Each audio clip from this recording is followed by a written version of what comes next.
and welcome back to the Taylah Louise Budgets channel yet again. Of course, I started talking, so the dog is doing tippy tappies, but we are here again for another monthly reset. You can see it's getting dark outside, we have the lights on, and we're gonna get ready and going. I am kind of excited to get into this one. I probably won't have one of these going live next month. I mean, I don't even know if I'll have one done for September either, probably not. So I'm about to have a couple of months off these resets. So let's get into the final one for a little while, but we are recapping July and starting August, so let's go.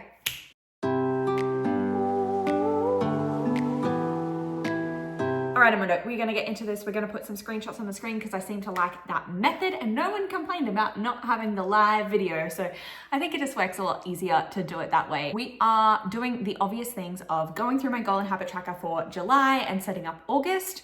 We are then going to look at my August budget and set up my we're gonna look at my July budget and set up my August as well.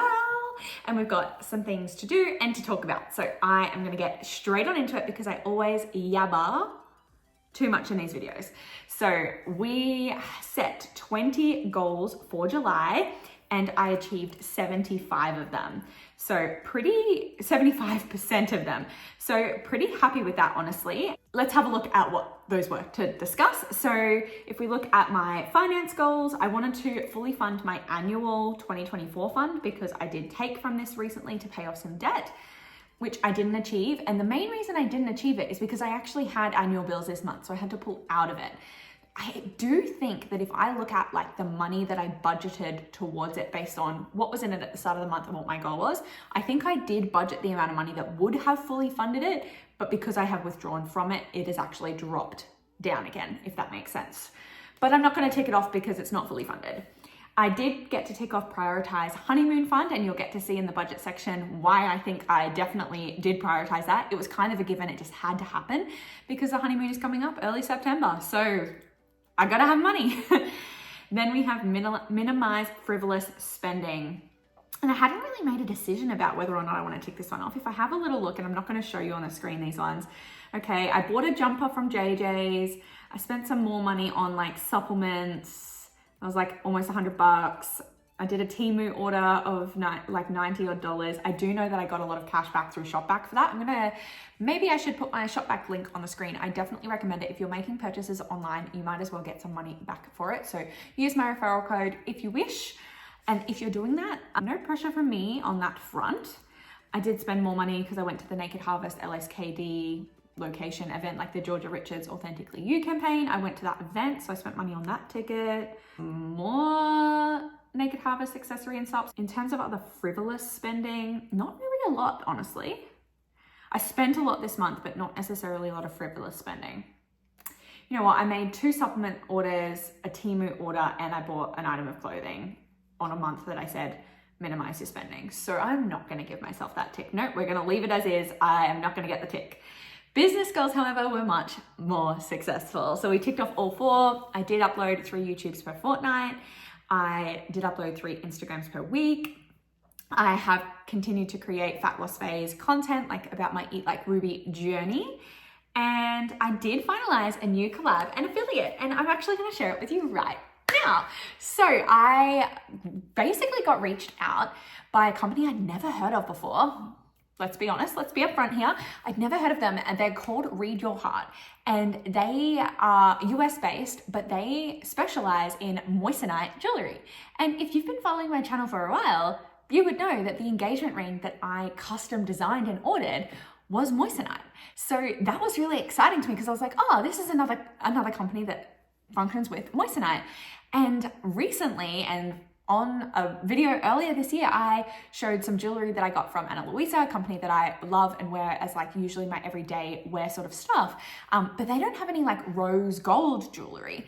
And the ring that I designed is rose gold. So it kind of worked out perfectly that this company has Moissanite gemstones and like sterling silver, rose gold coated jewelry, which honestly, I was like, this is perfect for my wedding day.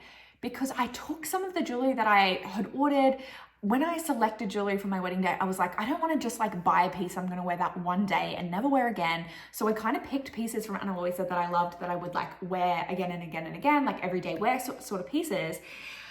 And they just weren't hitting the spot for my wedding dress because they kind of clashed with my ring being rose gold and them being yellow gold. As much as I love them and I will continue to wear them, I needed some pieces that were gonna, match the rest of my jewelry, and especially my wedding ring and engagement ring. So I had a look and I was able to find these earrings. I hope you can see that, but yeah, you can see how shiny they are. I'm hoping maybe I'll do some overlay images as well, but these are little moissanite stones, like just a little round stone with a halo, and that is what my engagement ring looks like. Maybe I'll show you that as well.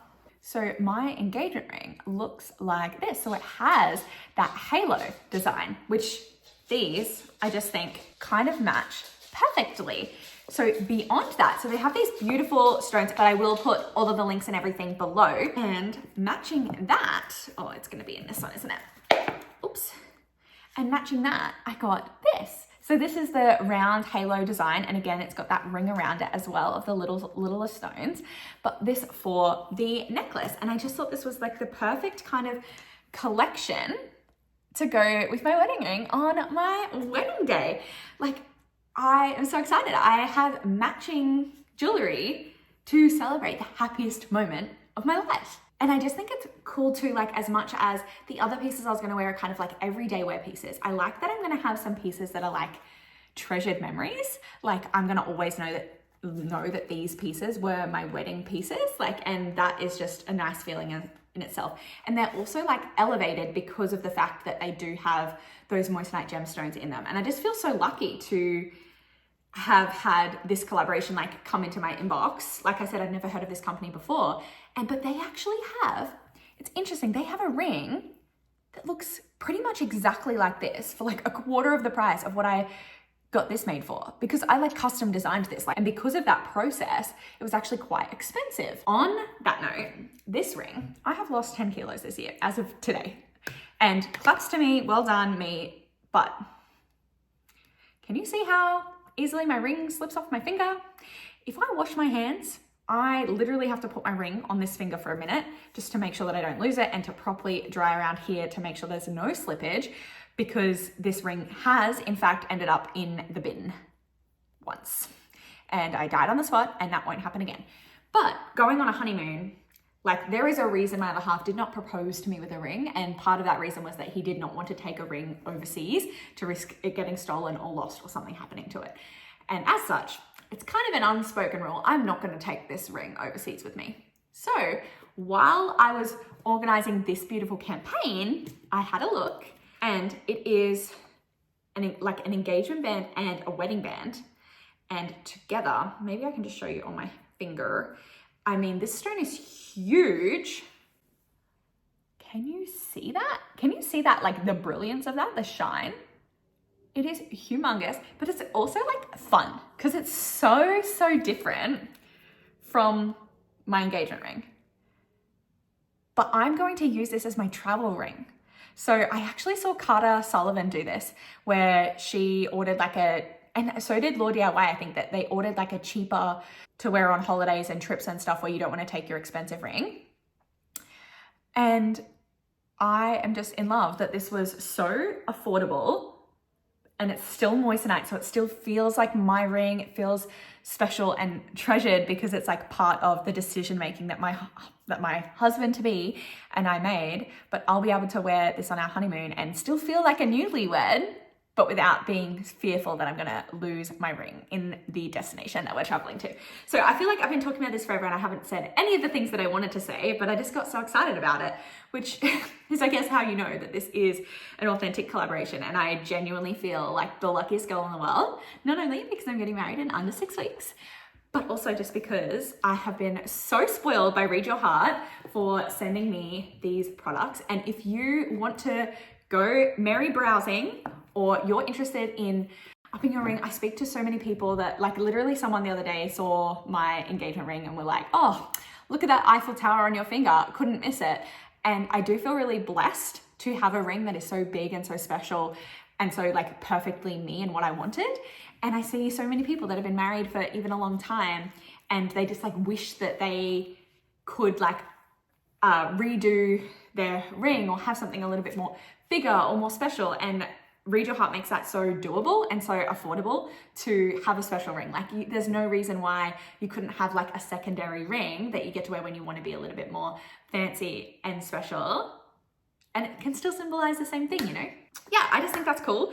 I do want to note that, like I said, some of these are like sterling silver, rose gold plated, that sort of thing, but they do have like 14 karat, 18 karat gold jewelry. So there is those options. These were more affordable options because that was the key thing here, is we wanted it affordable because we wanted me to feel safe traveling overseas with these. So I will probably wear the earrings and the necklace and the ring set as like everyday pieces for my whole honeymoon, because I just think that is super special, and I get to like cherish that memory forever. And every photo I'll be able to see, like all my wedding photos will have those earrings and necklace and my actual ring on, but all of my honeymoon photos will also have the earrings and necklace on, and that'll be just like super special. Oh my God, I could tear up thinking about. You might have saw the white dog in the background. That is my mom's dog. I am babysitting the next couple of days, but we're gonna get into the rest of this. So yes, I did finalize new collab and affiliate, and I didn't get paid to say any of this. Obviously I did get gifted some beautiful products. So reminder, 15% off site-wide with code Taylah15.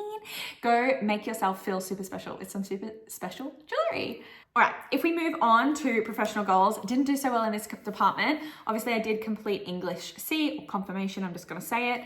I didn't make the calls that I needed to make. I needed to come offline for a day, like come off teaching off my classes for a day to make the calls. It didn't happen.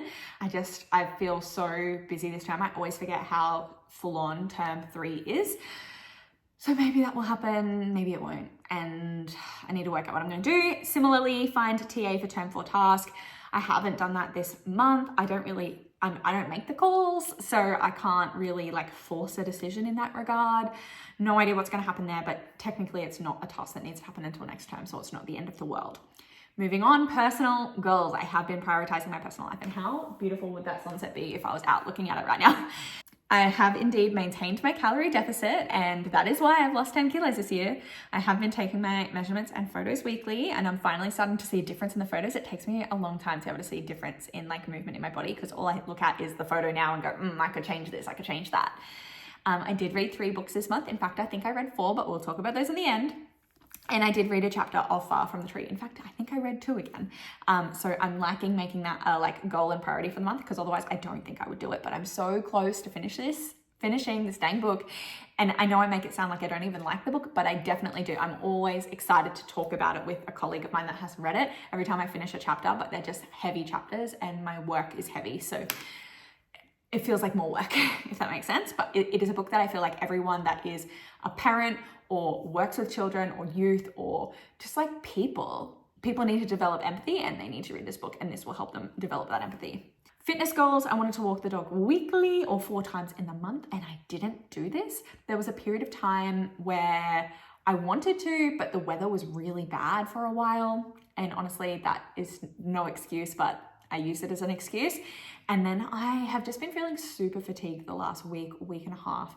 I've been really struggling. To be honest, I'm not even doing gym sessions this week. It is meant to be a deload week, and instead of doing like 60% weights, I actually called it, and I'm not doing strength training. I am doing my own personal steps, making sure I hit my step goal, and I've increased that, but I'm not strength training at all. So on the gym 5 times a week, I did still tick this off because I've been going consistently, doing 6 or more sessions, or making sure I get all my sessions done prior. But maybe I can't tick it because I'm not doing gym workouts at the end of the week. Okay, I'm gonna untick it, because yeah, that hurts my soul. Even though it was like a planned decision to like take the week off, it means I didn't hit the goal. I dropped down to 70%. Oh well.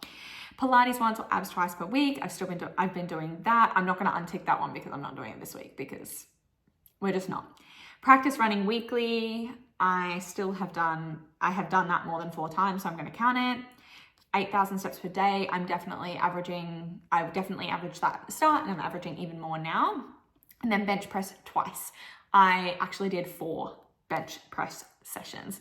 So that is super exciting. And maybe I'll do one this week just for fun, but probably not. I'm really quite enjoying giving my body the break. I actually had a massage on like the Sunday to go into a week of no training. And it's really nice to like go into the gym and then step on the treadmill for 30 to 45 minutes and go home and not be stuck in there for 2 hours. It is a crazy week at work. I'm feeling quite stressed and overwhelmed work-wise at the moment. My body is feeling a bit run down. There's been some sickness obviously all around me at school and even in my house. My fiance's been sick and I haven't felt it myself yet, but I definitely feel like my body's run down. So I'm kind of glad that I'm prioritizing looking after myself and hopefully getting better instead. In terms of daily habit tracker, gym workout, 30 minutes cardio, read every day, protein intake, steps, and calorie adherence, I'm really good. There's only one day I didn't tick off for calorie adherence, and I think I was like 15 calories over, which is technically with intolerance, but I didn't tick it because I purposely ate over my calories that day. Steps, there's only been a couple of days I haven't hit that.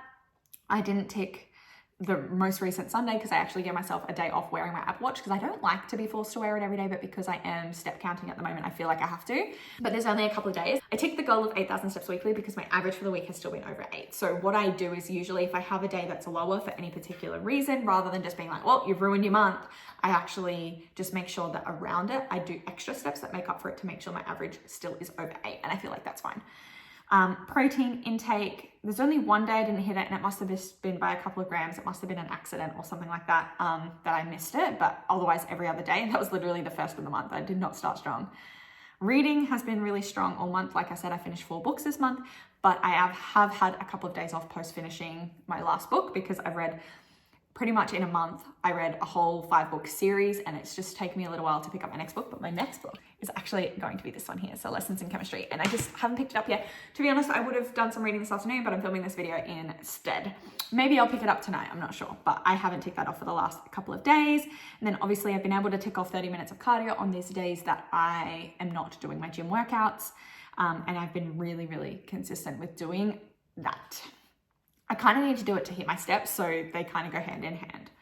But that is my goals for July, which means we can quickly jump to August and set some goals for August. So for August finance goals, I need to plan for September. I'm going to go LWOP, which is leave without pay. So in September, there is a paycheck that I will like miss a week's worth of pay because I'm taking some leave from work without pay to get married and go on a honeymoon. So I need to plan for that in August. Maybe I'll say prioritize finishing savings challenges. So rather than starting new ones, I need to prioritize finishing some because that needs to feed into my honeymoon fund. Maybe I need to fully fund wedding/honeymoon fund, which again is hard because I don't know,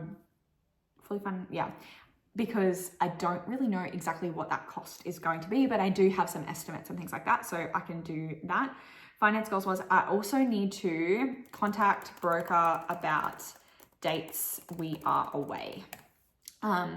Because if we need to do more financey pre-approvally bits, which is upcoming because our land is going to be ready soon, we need to contact him and let him know when we're going to be out. I even might go contact broker/conveyancer because they need to know as well that we're going to be out of the country for a little while. So I need to have those communicative talks. In terms of business goals, what did I do last time? Okay, we're going to stick with 3 times YouTubes per fortnight, 3 times IG per week. And as you know, I post those to TikTok as well, and I post them to YouTube if they are under 1 minute. If they're not, or if they're copyrighted material, sometimes I don't worry about it. I was going to film a weekly vlog of Fit and Fat Loss phase, but this is my last week of the deficit and I didn't do it.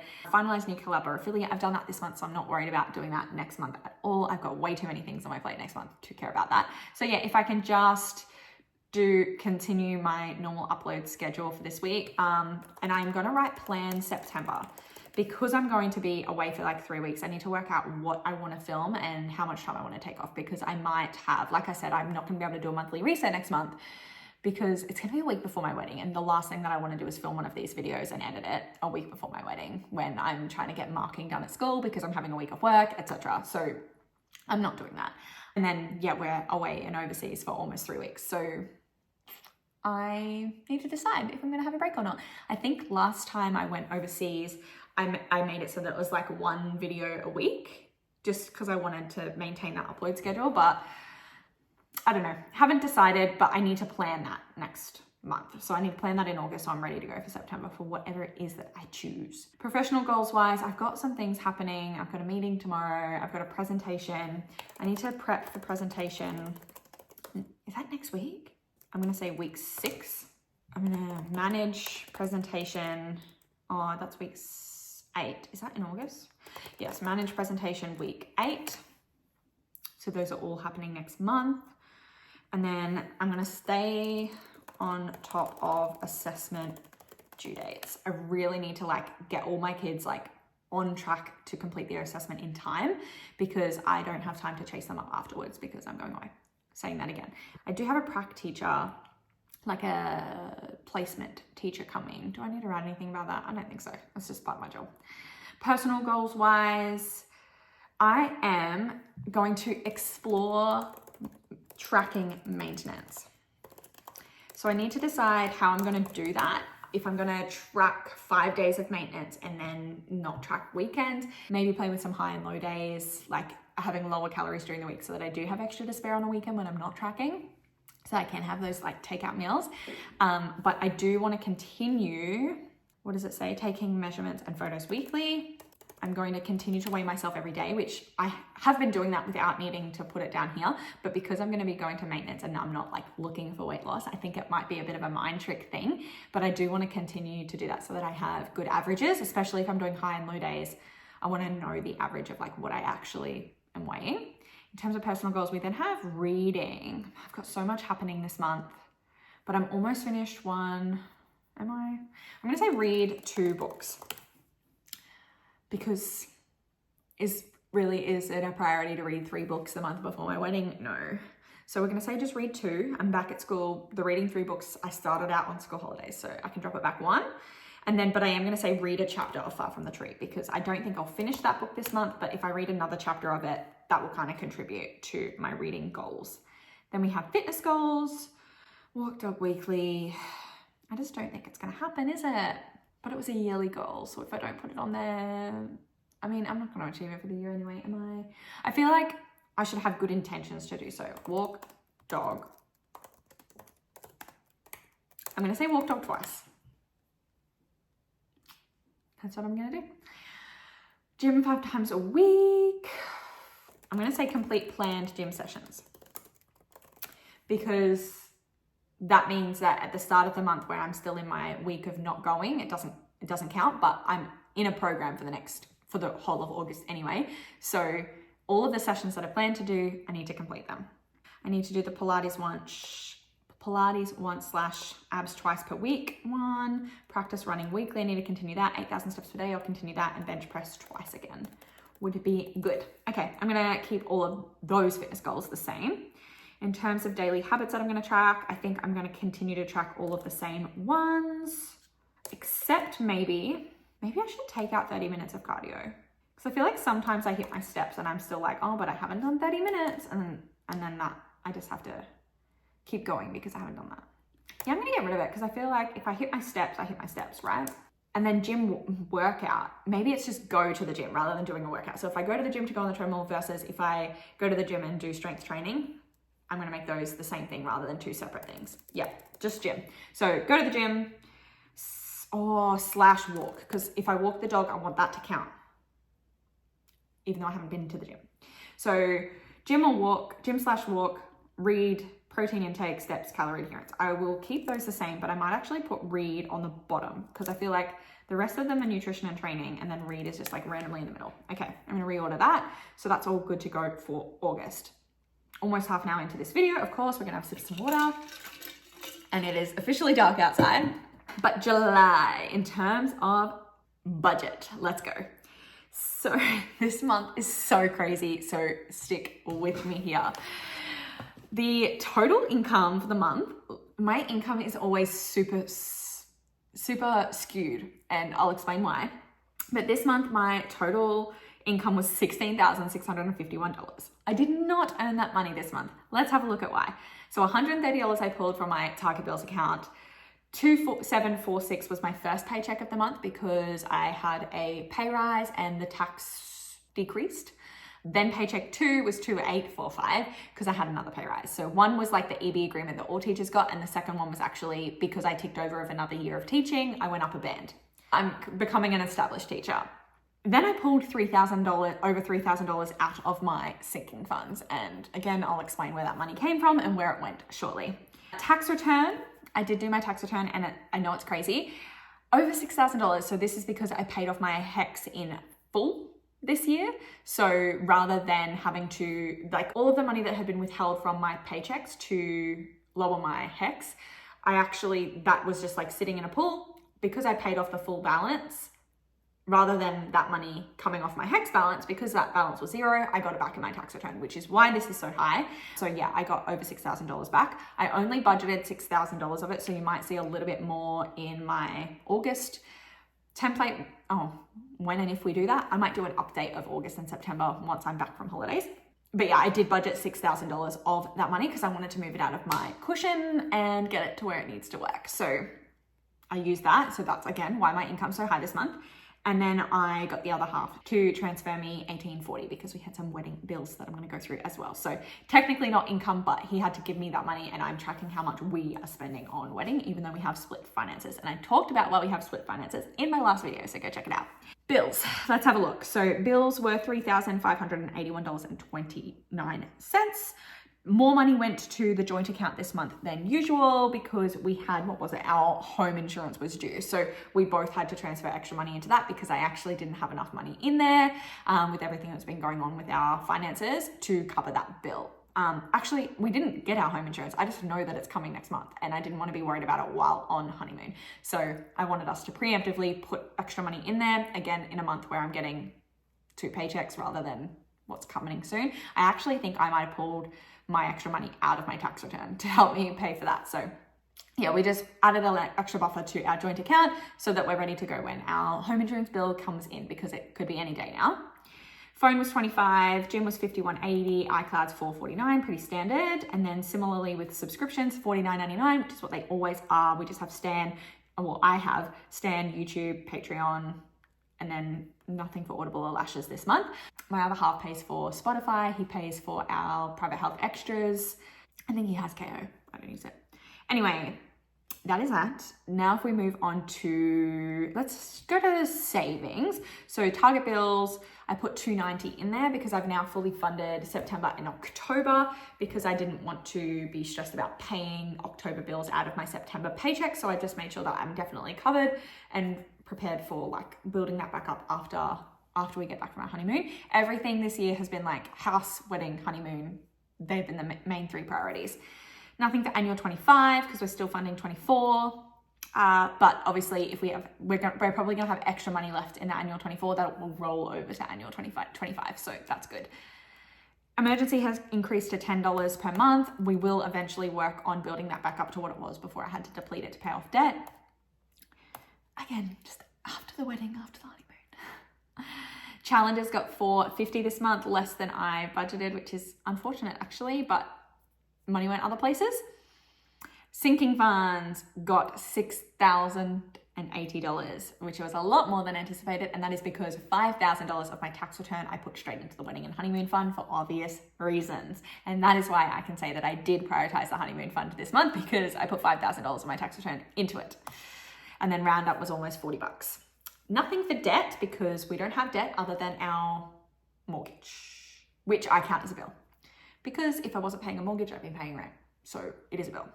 However, if we were paying extra mortgage payments, I would consider that to be debt because that's just going straight onto debt. Whereas because at the moment we're mostly paying interest, that's a bill. In my mind, that's how I'm working out my budget anyway. If I wanted to change it, I couldn't because I'm mid-year and that would skew all the results for my annual expenses. Anyway, let's look at my variable expenses this month and see if I made the right call regarding not that a fact that I didn't minimize frivolous spending. My groceries were a little bit lower at $370, and that is because my other half paid for some groceries this month. Coffee was just $27.30, but eating out was $172.57, both under budget, which is cool. Fuel is $138. Cool. I haven't driven much. The spending was $86.59. I wonder what I counted as just spending. That was my Temu order. $20 on clothes. I bought a jumper that I've worn like 6 times since then. So good purchase. It was $20. what I have found is that most of my jumpers or like sweaters or just like winter clothing was all oversized, and then I've lost 10 kilos. And all the pants that I wear are high-waisted. So if I try and tuck in these like oversized jumpers, I look like a parachute because they're swimming on me at the moment. So what I bought was like a jumper that was a bit cropped so that I could wear with my high-waisted stuff to work. So again, no regrets. Beauty, I spent $33.60. A friend of mine was using a birthday offer on the site that we get our stuff to do our nails on, and she suckered me in. So I just bought a couple of things. Sport-wise, $264.48. So I think that includes the ticket to the sport event. I think I called it that because it was a fitness class was involved in it, and then 2 supplement orders as well. So that's why I think I didn't minimize frivolous spending, because I spent $260 on sport this month. Then we have nothing all the way down to wedding. So we did pay $3,680 for wedding invoices. So that's that. Obviously, I personally only paid half of that, but then that $1,840 that came from my other half went towards the other half of that.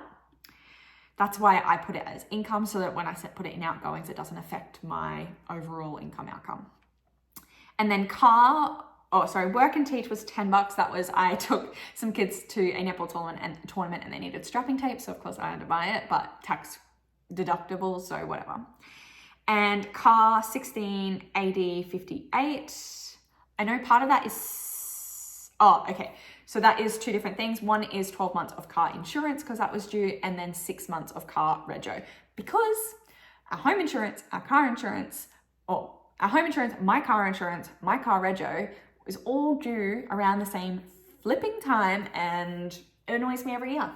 And it's always due like August, September, which is my birthday, which is my partner's birthday, which is our anniversary. I'm like, can we not have everything due in August, September? It's probably good because it's just after tax season, but that's frustrating. So I paid 6 months so that in February, when it'll be due again, I can pay 12 months and just have that one bill, my rego, due in February instead of September. So that's what I did there. I also think, because my car's due for a service too at the end of September. So I'm just like, I'm sick of having all the car things all at the same time. But that's what happens when you buy a new car, I think, because everything works on a 6 to 12 month basis. And when you get a new car, everything starts again. So anyway, that was that. So yeah, if we look at where most of my money goes, sinking funds got most of it because I'm prepping for honeymoon. So that's good, 35.8%. Wedding got 21.7%, makes sense, we're 2 months out. Joint account got 20%. So again, house, mortgage, bills, good. Good as in good in terms of that is the correct priority. Next is car, which is, I guess, my other asset. Like we said, it's a heavy car bills month, or period rather. Next is savings challenges, because we're trying to stuff those at the moment to help fund the wedding fund. And then followed by groceries and Target bills, and then sports, so the supplements. So that is way too high on here, I think. 1, 2, 3, 4, 5, 6, 7, 8. It's 8th one down. Followed by eating out. Wow. 8 and 9, a struggle street. Okay. But overall, pretty happy with that. I, again, feel like it's not necessary to go through with you the setting up of my August budget. I don't know what's happening yet. I need to sit down and plan that, but I wanted to get this video filmed. Yeah, wow, that's exciting. Oh, I'm so dumb. No, I'm not. But I haven't spoken about the reading, and that's my favorite part of these videos. I don't know. Please comment down below a book emoji if you are still watching and you like staying for my reading updates, because I love doing them. Anyway, this month, July, 1, 2, 3, 4 books finished. So the first book that I finished was Magnolia Park's The Long Way Home, which was book 3. So it goes Magnolia Park, Stacey hates Magnolia Park's The Long Way Home. So this was book 3 in the series. So obviously I'm committed at this point. I gave it 4.5 stars. I said delectable, unrelatable in a good way. Really loving the character growth that's happening here. Literally walked on the treadmill for 80 minutes finishing this and cried 4 times because I could not put it down. If you're not convinced, why? How? How are you not convinced? Anyway, so I loved that one. Then I finished The Untethered Soul by Michael Singer. I only gave this one 2 stars. I did listen to it on an audiobook, and it was one of my 24 books in 2024 that I wanted to read. I said, I can see how this is valuable, but it's not for me. I didn't find the advice actionable and didn't need the mindset shift it is designed to foster. So I feel like I'm in a pretty good mindset when it comes to productivity and mindset and positivity and stuff like that. So I just didn't need the I didn't find it inspiring or insightful in that sort of way, but I can see how some people would, and how some people would benefit from like that mindset shift. But I was looking for something more actionable, and this really wasn't. Like, it was, sometimes it felt a little bit like a white man being like, stop thinking anxious thoughts and then you won't be anxious. And I did read on Goodreads a couple of reviews that said similar things, so I felt validated by that. Then I read Daisy Hates The Great Undoings. That is book 4 in the Magnolia Daisy series. I also gave this one 4.5, and I said absolutely devouring this series and will immediately pick up book 5. It was good enough to get me to walk on the treadmill for almost an hour just to finish it. I did not realize that I said basically the same thing for book 3 and book 4. A new favorite series of mine, but not literary gold. Would also love if the author could learn the difference between enunciate and enunciate. I feel the need to say not literary gold because as an English teacher, I think some people like take my advice, and because I post these to Instagram and stuff, these reviews, I want people to know that I'm like, I recognize that this is like trashy, toxic drama, but I'm here for it. And I think it's okay that my rating of 4.5 is my enjoyment and not just like I am not creating like the top 50 books of the year for Goodreads, right? But I am personally looking at a book and going, like, I don't look at a book and go, is this a classic? Could I teach this in my English class? No, I go, did I enjoy reading this? Could I not put it down? And that's how I rate. So 4.5 for that. Magnolia Park's Into the Dark by Jessa Hastings. I gave the current last book, I think there is going to be book 6, but we're waiting on it, 5 stars. So this is a 5-star book, and it's interesting that I gave the last 2 4.5. Like I said, it's a 5-star series for me, but I still feel like it's important to differentiate between how good each individual book is. So yes, I gave the 5th book 5 stars. I said this one has a depth that I can be proud to have enjoyed. I should have waited for the whole series to be finished because now I have to wait for more, but I have a strong inkling this chapter is over. How many loves do you get in a lifetime? This book makes me proud to know I'm marrying mine in 6 weeks' time. Oh, cute. Anyway, moving on. I really enjoyed that one. It's also really cool because that was my 31st book that I finished this year, and my annual goals say read 30 books. So I've already reached my annual goal, and no, I'm not setting a new goal. Like I could be like, okay, let's aim for 50, but I don't want to put the pressure on. I just want to enjoy reading, and I have sparked that joy this year and I am enjoying it. So finally, I'm going to shut up. Of course, I've been filming for over 45 minutes, but please don't forget to go and browse, read your heart, and find yourself some affordable, luxurious, joyous keepsake jewelry for you and or a loved one using code Taylah15 for 15% off site-wide. Check it out and go down below, click like, subscribe, and hit the bell to be notified every single time I upload, and I'll see you soon.